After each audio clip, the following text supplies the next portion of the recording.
ہماری بات بہت توجہ چاہتی ہے. ہم ابھی اس گشت کو ایک اپنی طبیعت کی چاہت یا حالات اور فرصت کے اعتبار سے سوچ رہے ہیں. موقع محل دیکھ کر، فرصت دیکھ کر گشت کر لیں گے اور یہ سمجھتے ہیں کہ یہ کوئی ایسا لازمی ضروری کام نہیں ہے جس کے نہ کرنے پر کوئی عذاب ہو یا جس کے چھوڑ دینے پر کوئی گناہ ہو.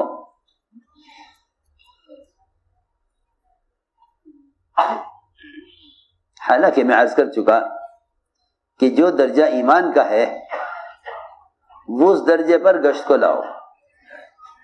جو درجہ ایمان کا ہے، جو اہمیت ایمان کی ہے، اس درجے پر گشت کو لاؤ. اس درجے پر گشت کو اس درجے پر لاؤ. کیوں؟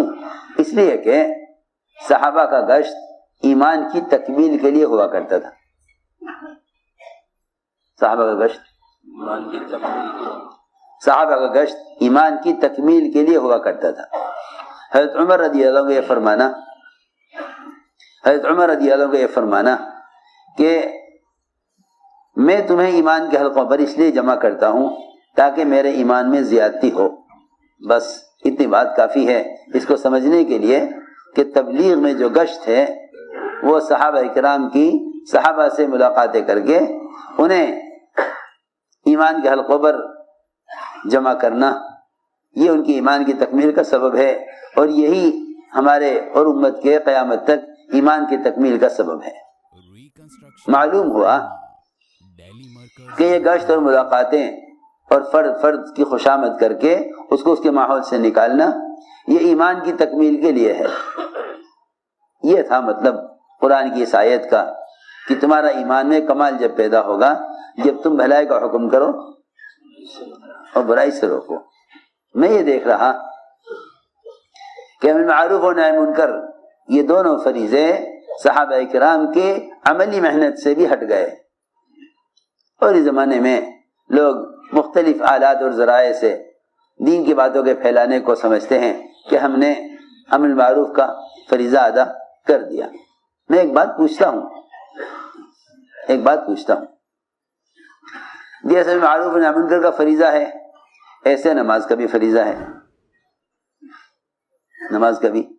فریضہ ہے.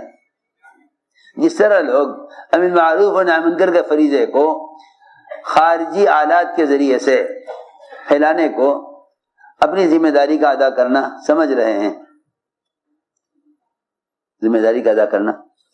ہیں کہ بھئی اگر ہم کسی اخبار یا رسالے میں یا کسی مختلف قسم کے چینلوں، مختلف قسم کے آلات اور ذرائع سے منکرات کو پھیلا دیں اور سمجھے کہ ہم نے امر معروف و نہی منکر کا فریضہ ادا کر دیا، ایسے ہی اگر کوئی ایسی مشین آج کل کے ٹیکنالوجی اور آج کل کے صنعت کار کوئی ایسی مشین تیار کر دیں جو سر سے لے کر پیر تک سارے اعضاء اس کے متحرک ہوں اور وہ تکبیر تحریمہ سے لے کر سلام پھیرنے تک پوری نماز کے تمام ارکان، اعمال، اذکار سب ادا کر دیں، تو کیا خیال ہے آپ لوگوں کا؟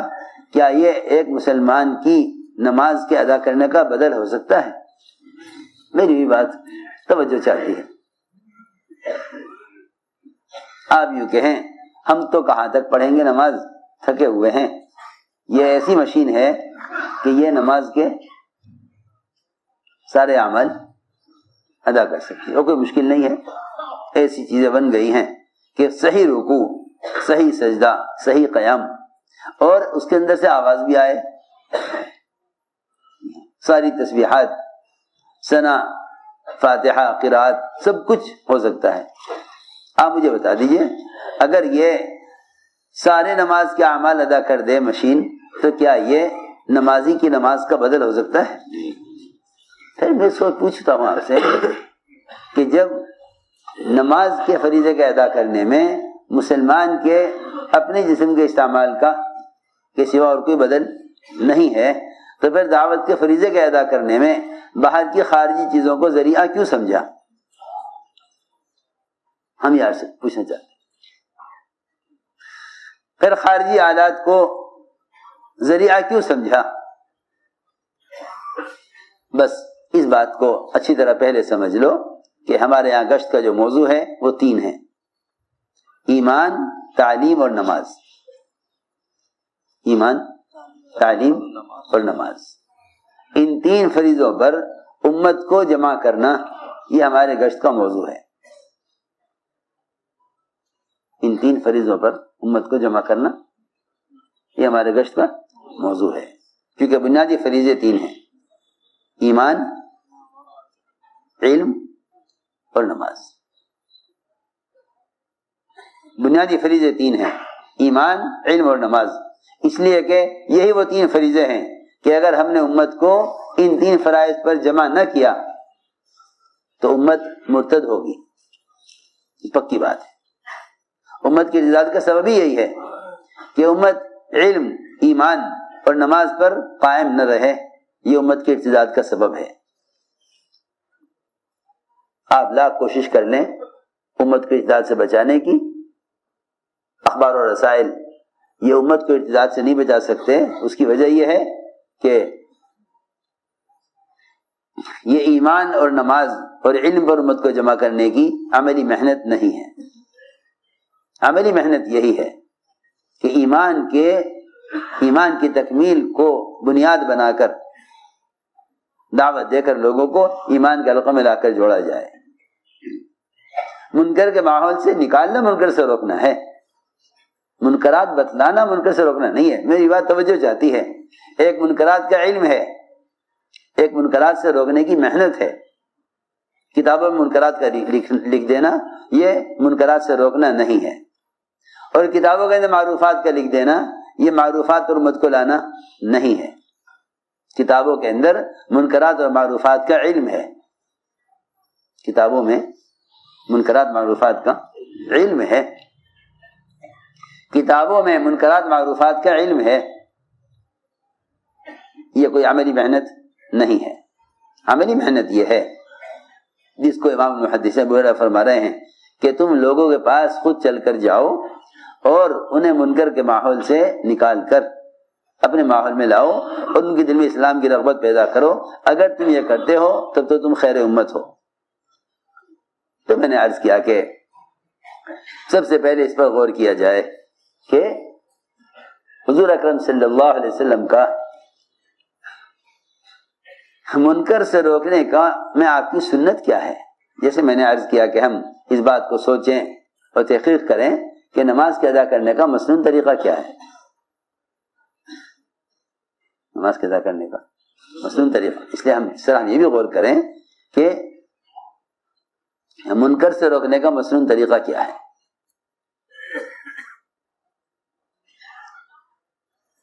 ایک آدمی نے ایک منکر کیا، وہ یہ کہ مسجد نبوی میں مسجد میں اس نے بالارادہ جاگتے ہوئے پیشاب کرنے کا ارادہ کیا۔ پیشاب جب شروع کر دیا کرنا تو صحابہ دوڑے اسے روکنے کے لیے۔ منکر سے روکو، ہم کیا کر رہے ہیں؟ ہم تو اس کو منکر سے روک رہے ہیں۔ ہماری بات توجہ جاتی ہے، ہم تو اس کو منکر سے روک رہے ہیں، منکر سے روکنے کے لیے بڑھے ہیں آگے۔ حضور اکرم صلی اللہ علیہ وسلم نے صحابہ کو روک دیا۔ کیا مطلب تھا اس کا؟ اس کا مطلب یہ تھا کہ منکر سے روکنے کا یہ طریقہ نہیں ہے جو تم نے اختیار کیا۔ آپ غور تو کیجئے، کہاں ایک آدمی سے آپ مقابلہ کریں اس کو منکر سے روکنے کا، اور کہاں ایک آدمی کو آپ پیشاب روکنے کو کہیں منکر سے روکنے کے لیے۔ حضور اکرم صلی اللہ علیہ وسلم نے اس بات کو پسند نہیں فرمایا، اس بات کو آپ نے پسند نہیں فرمایا کہ اس وقت اس پیشاب کرنے والے کو مسجد میں پیشاب کرنے کے منکر سے روکا جائے۔ ارے سنو تو صحیح میں کیا کہہ رہا،